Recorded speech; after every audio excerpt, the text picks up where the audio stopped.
Kuna taarifa za uhakika zinazohusu kuwepo kwa mkakati mahususi unaoandaliwa hivi sasa kwa lengo la kumwondoa Daktari Emmanuel Nchimbi kutoka katika wadhifa yake ya makamu wa rais wa Jamhuri ya Muungano wa Tanzania. Hatua inayotokana na mwendelezo wa mtafaruku mkubwa wa kisiasa uliopo kati yake na Rais Samia Suluhu Hassan. Mpango huo unaoratibiwa na watu wa karibu wa kiongozi mkuu wa nchi unatarajiwa kuanza kutekelezwa kupitia utengenezaji wa sengwe la kisiasa katika siku chache zijazo, ambapo kundi la wanaharakati wanaomuunga mkono Rais Samia Suluhu Hassan watajitokeza hadharani kuanzisha vuguvugu na furugu la kumkosoa na kumshambulia Daktari Emmanuel Nchimbi kufuatia kauli zake za hivi karibuni.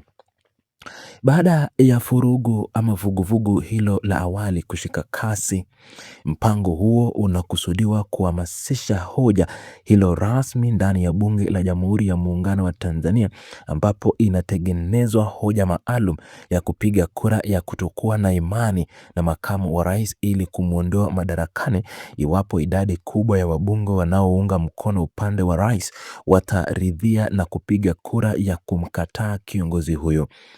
Uchunguzi wa kisheria kuhusu utaratibu wa kikatiba wa kumwondoa makamu wa rais kutoka madarakani unaonyesha uwepo wa changamoto na migawanyiko kadhaa ya kisheria kutokana na mwingiliano wa vipengele mbalimbali vya sheria ndani ya katiba ya nchi, hasa katika kuangazia ibara ya 53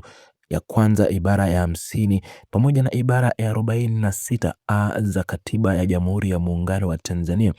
Kuna maelezo yanayoonyesha namna viongozi wakuu wanavyoweza kuwajibishwa na vyombo vya uwakilishi wa nchi licha ya migawanyiko hiyo ya kisheria inayoweza kujitokeza. Wakati wa mjadala huo, wataalamu wa sheria wanabainisha kuwa inawezekana kabisa kwa bunge kuidhinisha uondolewaji huo wa makamu wa rais madarakani ikiwa taratibu za kupiga kura zitafuatwa kikamilifu na kupata uamuzi wa walio wengi, ingawa jambo la maana hilo halijawahi kushuhudiwa wala kutokea katika historia ya kisiasa ya nchi hiyo tangu kupatikana kwa uhuru.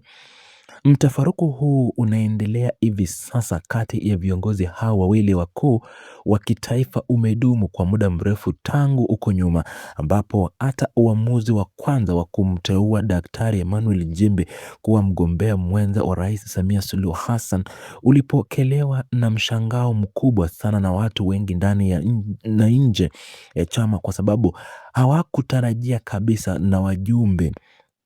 kabla ya kufikiwa kwa uamuzi huo wa mwisho, ilikuwa inafahamika wazi kuwa mmoja wa wanasiasa waliokuwa wanafikiriwa kwa ukaribu na Rais Samia Suluhu Hassan kushika nafasi hiyo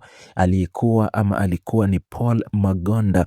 Patishi, ambaye amekuwa sasa ni waziri wa michezo na utamaduni na ushawishi mkubwa kwenye kambi ya uongozi mkuu wa nchi. Hata hivyo, katika mazingira ya ndani ya chama yaliyoeleweka vizuri kwa umma, jina la Daktari Nchimbi lilipitishwa ghafla kuwa mgombea mwenza, jambo ambalo lilizua maswali mengi na manung'uniko ya chini kwa chini miongoni mwa washiriki wa karibu wa rais ambao hawakuridhishwa na hatua hizo za uteuzi.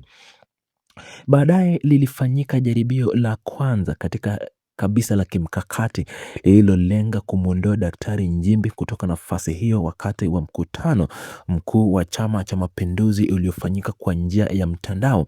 likiwa ni tukio la kwanza la kihistoria kwa chama hicho kuendesha vikao vyake vikuu vya kitaifa kwa kutumia mifumo vya kidijitali. Moja ya ajenda kuu zilizofichwa katika mkutano huo wa mtandao ilikuwa ni kumng'oa kiongozi huyu kutoka kwenye nafasi ya ugombea mwenza kabla ya mchakato wa uchaguzi mkuu kukamilika, lakini mpango huo ulikwama na kushindikana kutokana na mivutano mikali vya ndani katika TikTok za kisiasa zilizokuwa zikiendelea kati ya makundi ya simu ndani ya chama hicho. Baada ya kukwama kwa jaribio hilo, Daktari Nchimbi alifanikiwa kuendelea kushikilia nafasi hiyo hadi ulipofika mchakato wa uchaguzi wa tarehe 29 Oktoba mwaka jana, ambapo Rais Samia Suluhu Hassan alijitangaza kuwa mshindi kwa kupata zaidi ya 98% za kura zote zilizopigwa, mchakato ambao umekuwa ukionekana kama uchaguzi usio na ukiwalisia kutokana na madai ya kutosimamiwa kwa haki, na hatimaye viongozi hao wawili waliapishwa rasmi pamoja. Uhasama wa kiutawala kati ya viongozi hao ulianza kujitokeza bayana mwezi Disemba wa mwaka uliopita, wakati kundi la viongozi wa dini wa Kiislamu wanaodaiwa kutumwa na kupewa maelekezo kutoka kambi ya rais walipozungumza na vyombo vya habari na kutoa lawama nzito za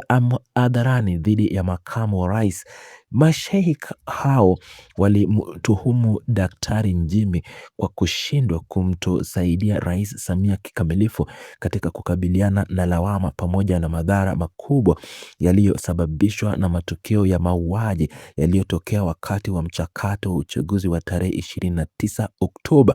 matukio ambayo upande wa serikali uliyachukulia kama furugu zilizolenga kuharibu amani ya nchi. Aidha, viongozi hao wa dini walimtuhumu makamu wa rais kwa kuwa na uhusiano wa karibu mno na katibu mkuu wa Baraza la Maaskofu Katoliki Tanzania, Padri Daktari Charles Kitima, wakidai kuwa kiongozi huyo anatumiwa na Kanisa Katoliki kusukuma ajenda zao za kigezo, kwamba Rais Samia Suluhu ni mwanamke na ni muumini wa dini ya Kiislamu. Chanzo kingine cha hivi karibuni kilichozidisha mtafaruku huo ni kitendo cha Daktari Nchimbi kuhudhuria ibada maalum ya kumuaga rasmi mwanadamu Kardinali Pope Kali Pengo jijini Dar es Salaam, ambapo alitoa hotuba iliyotafsiriwa kama inayopingana moja kwa moja na msimamo pamoja na mwelekeo wa kisiasa wa Rais Samia Suluhu Hassan. Katika hotuba yake hiyo, makamu wa rais alieleza kuwa kila mtu katika nchi hii anayo nafasi yake na majibu ya kutumikia nchi katika utumishi wa umma. Anahisi wananchi wasitegemeane majukumu, bali kila mmoja aitumikie nchi kwa nguvu zake zote. Aliongeza kuwa amekuwa akisisitiza jambo hilo mara kwa mara, na kwamba yeye apendezi kabisa nalo jambo la kugombana kwa misingi ya vyama vya siasa, akitaja vitendo hivyo kuwa ni ujinga kwa sababu nchi ni moja na ni ya mali ya Watanzania wote kwa pamoja bila kutaja tofauti zao za kiitikadi. Daktari Nchimbi alikumbusha pia kipindi alichohudumu kama katibu mkuu wa Chama cha Mapinduzi CCM, akisema kuwa alikuwa akimkemea mara moja wanachama yeyote wa chama chake aliyetoa maneno ya ovyo dhidi ya vyama vya upinzani, kwa sababu vyama hivyo vimeundwa kwa mujibu wa katiba ya nchi, na kwamba mtu anapojiunga na chama kingine anakuwa na nia ya kuitumikia nchi yake kwa njia mbadala, lakini utumishi unabaki kuwa ni utumishi ule ule. Kauli hizi zinazoonekana kukinzana kabisa na mwelekeo wa rais sasa wa Jamhuri ya Muungano wa Tanzania Samia, ambaye katika hotuba zake za karibuni amekuwa akijikita zaidi katika kusawishi watu kusahau matukio ya mauaji makubwa yaliyotokea tarehe 29 Oktoba mwaka uliopita, yaliyotekelezwa kufuatia maagizo mbalimbali ya kiutawala. Ushahidi mwingine wa wazi wa utofauti huu wa kimtazamo na upeo wa siasa za shinikizo unajidhihirisha kupitia kesi ya kisiasa inayomkabili mwenyekiti wa taifa wa Chama cha Demokrasia na Mapinduzi, Tundu Antipas Lissu, ambapo kuna taarifa za kuwepo kwa jitihada zinazofanywa na watu wa karibu wa rais kuishawishi familia ya Lissu ikubali mpango wa maridhiano. Maelekezo hayo yanabainisha kuwa endapo familia na kiongozi huyo watakubaliana na kukubali masharti hayo, basi ataachiliwa huru na kufutiwa mashtaka ya uhaini yanayomkabili hivi sasa, jambo linalothibitisha kuwa mashtaka hayo yalitengenezwa kwa malengo ya kisiasa na si ya kisheria, kwani makosa kama ya uhaini hayapaswi kufanyiwa masharti ya namna hiyo. Sambamba na hayo, uamuzi wa serikali wa kuizuia kubali chama cha baraza la wanawake Chadema kufanya maadhimisho ya siku ya wanawake duniani, shughuli ambayo ni la halali kisheria na ni ya kitaifa, unaonyesha kuendelea kwa kiasi siasa za chuki zinazokinzana na kauli za amani zilizotolewa na makamu wa rais